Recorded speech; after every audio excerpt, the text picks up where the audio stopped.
strength, and hope with us for the next 20 minutes. Our speakers are men who have at least 6 months of current abstinence. Everyone except for the speaker should mute themselves now so we don't have any background noise. And tonight we have our speaker who is J.W. Welcome. And Jay, after our 15 minutes, our timer, who is Dave S., who he'll give you a 5-minute buzzer warning, and then 20 minutes he'll give you another buzzer warning. Well, to you. Thanks. Can you hear me? Yeah, okay, good. I'm having some issues with my internet service, so if I go dead during the talk, it will not be because I don't like you, it will be because the internet failed. We've been having some issues with that. But hopefully, I told my wife that I would tell you ahead of time. She said, what will happen if it goes dead during the talk? I said, well, I'll let them know so they won't be offended. So anyway, it's a great privilege to speak tonight. I've known Al for a number of years, and I have spoken when this meeting, I think it was the same meeting. Al, you can correct me. At one time, this meeting was just on the phone. And yes, I see you shaking your head. And I spoke at that meeting, I don't know, maybe 8-10 years ago. It's been a while. Interestingly enough, looking back, I think 8 years ago, I thought I knew a lot. And today I know so very little. So anyway, I don't want to offend anybody. I may mention food if that's an issue for you, specific foods. You can come back after I'm done speaking and share on what you're comfortable with. I do not want to have anybody go into a binge.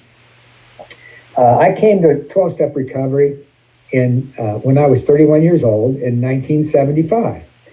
And in the process of telling my AA story, I was maybe 6-8 months sober.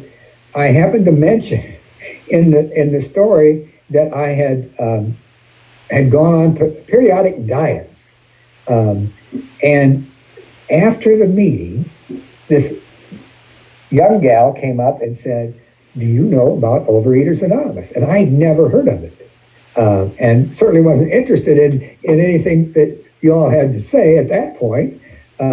So I said, oh, yeah, I did find out that there was such a thing as Overeaters Anonymous. And I got sober in Atlanta, Georgia. It was a big town, had strong AA, also had very strong OA at the time, and still does.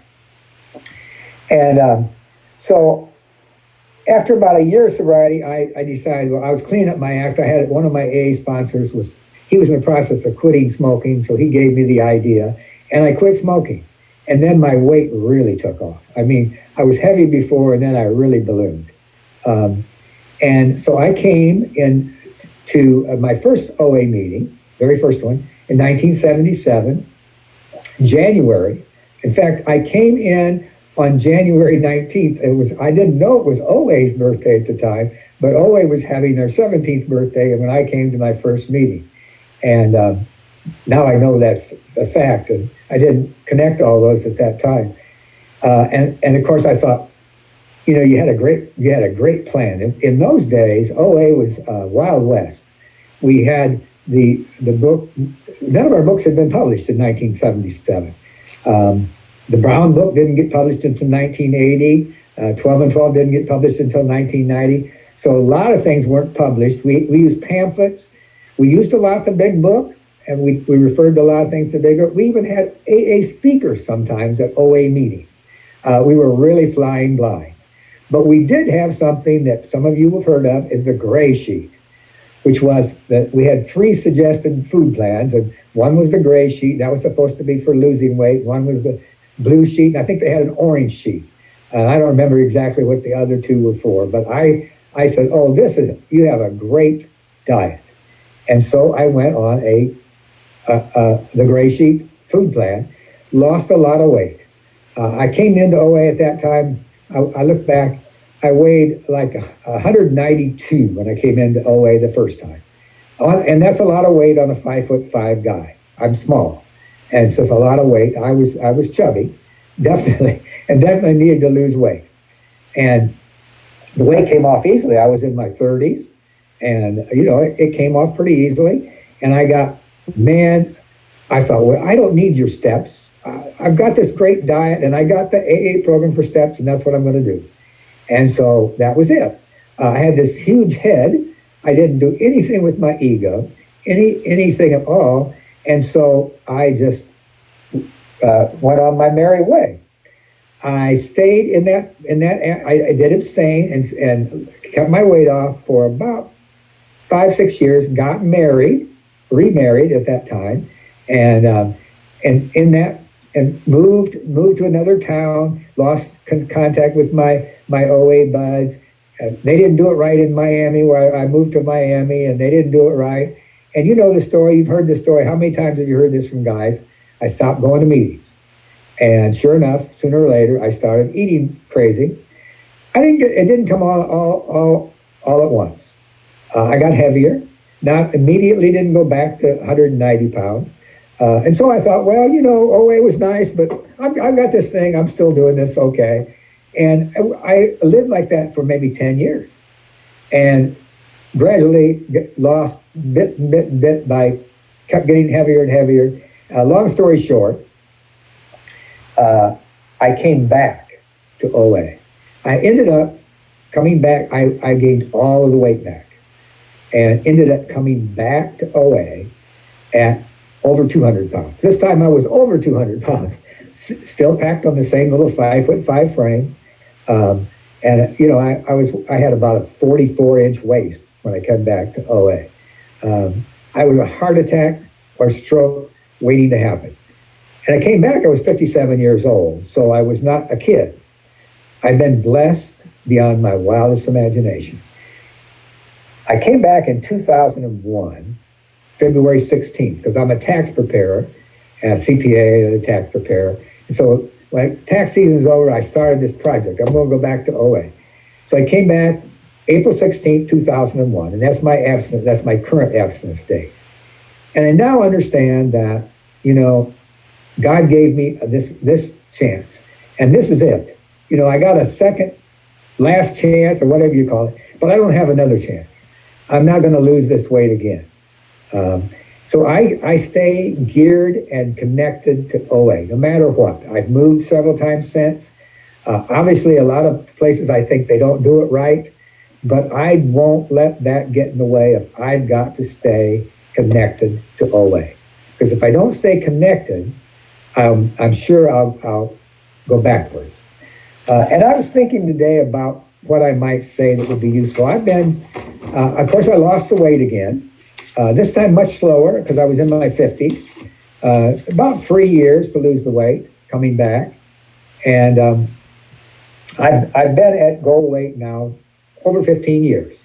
And I actually have lost weight a little bit since I got at goal weight. When I came back, listen to this. When I came back, it was my high school class was going to have their 40th reunion. And so it was 2001. I graduated in 1961. They were getting ready to have their 40th reunion. So my idea in my head, this is the way I thought. My idea in my head was, well, if I go to OA, I'll lose this weight. I'll look pretty good in August when they have the reunion. Well, I never did get to that reunion, and obviously I wasn't going to lose that weight that quickly. But I did, in fact, get to my 50th reunion, and so that, and I've gone ever since then when I'm at normal weight. But today I was thinking about what I might say that might help somebody, and I'm thinking in terms of level of consciousness. When I first came to OA, the first go-around, my idea was that my problem was the weight. And so I went on the gray sheet and lost weight. I thought, I've solved the problem. And then at some point when I came to OA, at the first, they gave me the idea, well, the problem isn't just the weight, the problem's the food. So I shifted from weight to food, but I still didn't make the critical third shift that I've since made since coming back in 2001. I got back down, I got on my hands and knees in 2001. And I said, God, You let me out of this. I lost the weight once. You gave me this gift once. And I said, I will do anything, anything. And I absolutely meant it. I will do anything if you give me just one more chance. And I had no idea. I thought I'd get, 20, 30, maybe 40 pounds off and look a little bit better than I did at over 200. At that point, I could only buy pants at Walmart. It's the only place I could find any pants that would fit me. So I wanted to get some of that off, and I had no idea that, yes, I could have the gift back. I could have the whole thing. And I would end up weighing less than I did the day I graduated from high school. It's an absolute miracle. I actually weigh less now today than I did when I graduated from high school. And that shows you that I had a problem. I ate crazy as a kid. I started, using food to solve my emotional problems when I was a kid. I'd come home from school. I remember distinctly coming home from school. If I had a bad day, the first place I went was the refrigerator. I knew how to use food to control my emotions.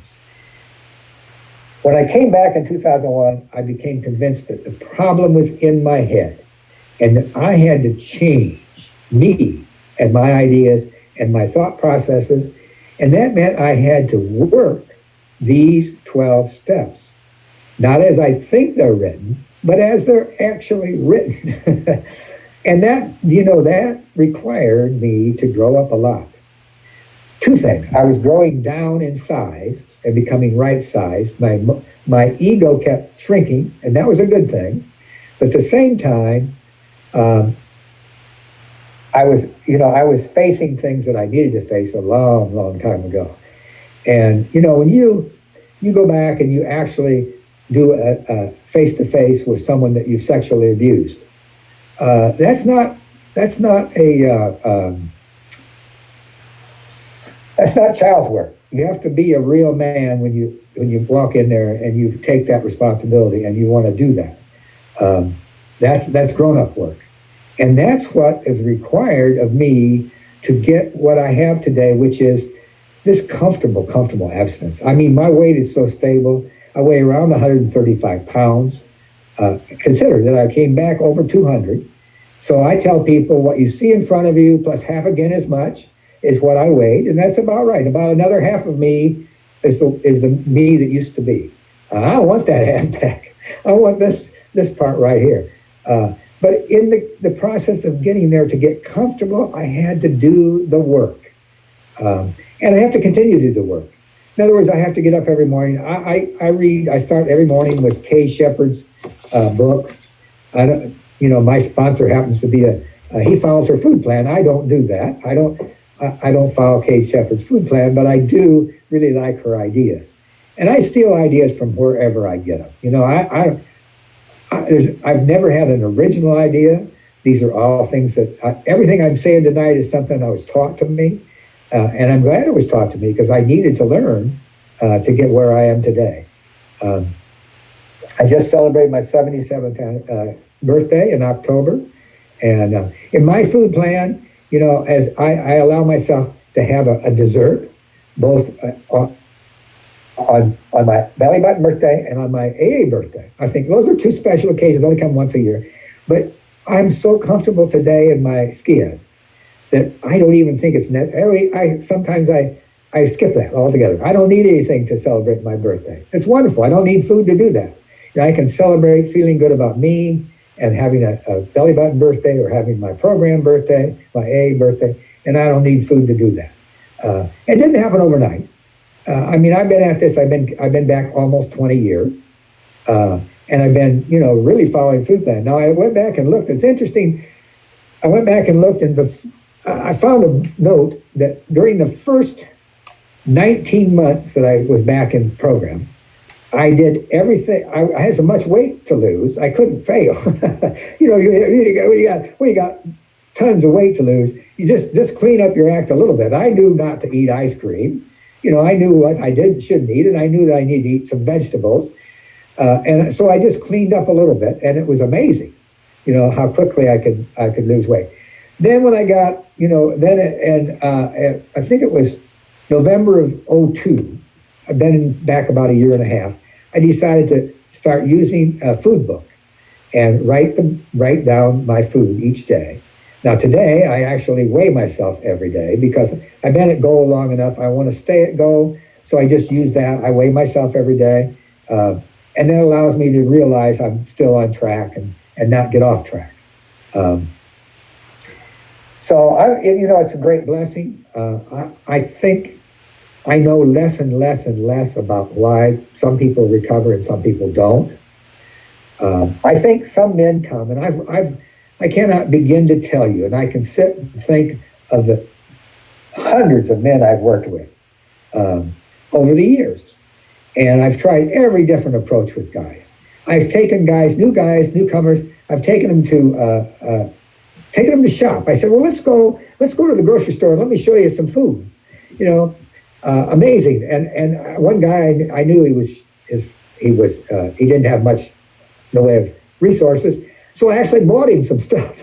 I thought, well, I'm going to get him started, And I remember I bought him some lentils. Now lentils, I love lentils because they're a wonderful thing. You can cook them in no time flat, and they're great. The beans, any of the bean family, they're great for weight maintaining and weight loss. And anyway, long story short, the guy just could not see. He couldn't go out in the backyard and exercise. He couldn't do any of this stuff. Just couldn't do it. And he ended up giving the lentils to his dog. He told me that he gave the lentils to his dog. But I don't give up. I keep at this.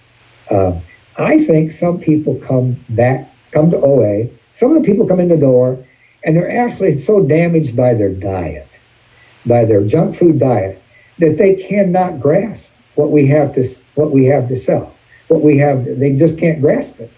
I was lucky when I came in the first time because I was still young enough that I got it.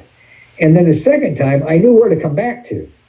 If I hadn't known where to come back to, I might not have come back. But I knew that I had to do that, come back to OA. But I'm convinced that some guys we can't help it. We can't touch them.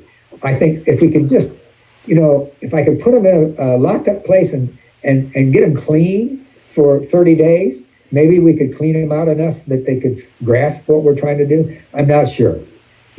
I always say we have the highest dropout rate in the world. More than I go sometimes to a Trappist monastery, and they, not too many people that come there to be monks end up staying there to be monks. But we have a higher dropout rate than that. I heard an OA talk one time. The guy said, we come by the hundreds and stay by the ones and twos. And that's about right. About 1 or 2 out of 100 end up staying here. So if you're sitting in your seat tonight and you're an OA and you're convinced you belong here, you're in very blessed company, because not so many, there's a whole bunch of guys that for some reason or other said, this is not for me, And I'm convinced I'm alive today because of OA. I would not be here today. I would have had that heart attack or stroke, and I've been gone. And then people say, I remember that guy. He was a little chubby, but he was a nice guy. Well, they don't remember me that way now. In fact, today, when I go places, sometimes people they didn't know me as a heavy man. They never knew me heavy. And, it's funny because that's why I have to come to OA, because I can't talk about this to other people. They say, what the hell are you talking about? You're thin. What is this you're talking about, the weight loss? So anyway, I come to OA because I need OA. And particularly, I need newcomers. I need to see how confused they are, how little they know about nutrition, about food. I need to hear that, and I need to understand that's the disease. But for the grace of a loving God, I would be right there. God was very graceful to give me the OA recovery once, and then he was beyond my wildest imagination grateful to give it to me twice. But I don't play any games. I figure this is my last chance, Now, I also have this concept, and I tell people this a lot of times. When you look at me, you see a guy that's carrying around a lot of empty fat cells. I finally come to understand that when I lose the weight, the body it empties out the fat cells, but it doesn't destroy the cells. That's why it's so easy to gain weight back, because we still have the cells. Our body went through all that trouble to make the cells, and it's not going to throw them away. It just empties them out. So I carry around the medal, and I have it as a kind of a badge of it's like my badge of honor or badge of whatever. But you can see if I take my shirt off, you can see I used to be real heavy. I've got the stretch marks, and I've got those there, and that's okay. I want to when I do that, I want to remember that I can fill those fat cells up in a heartbeat if I lose control and let the food take over again. So I have a wonderful sponsor. He lives in Chattanooga, Tennessee. He follows a food plan that's stricter than mine and tougher than mine. I couldn't follow his food plan, but I love him to death, and I can call him anytime I need him, and I'm blessed by this program.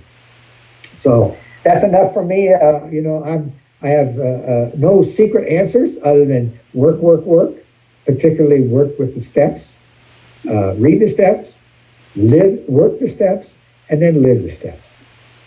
Thank you. And thanks, Al, for asking me to speak. I know a lot less now than I did when you asked me 6 or 7 years ago. Anyway, thank you, guys. Thank you. Thanks a lot, Jay.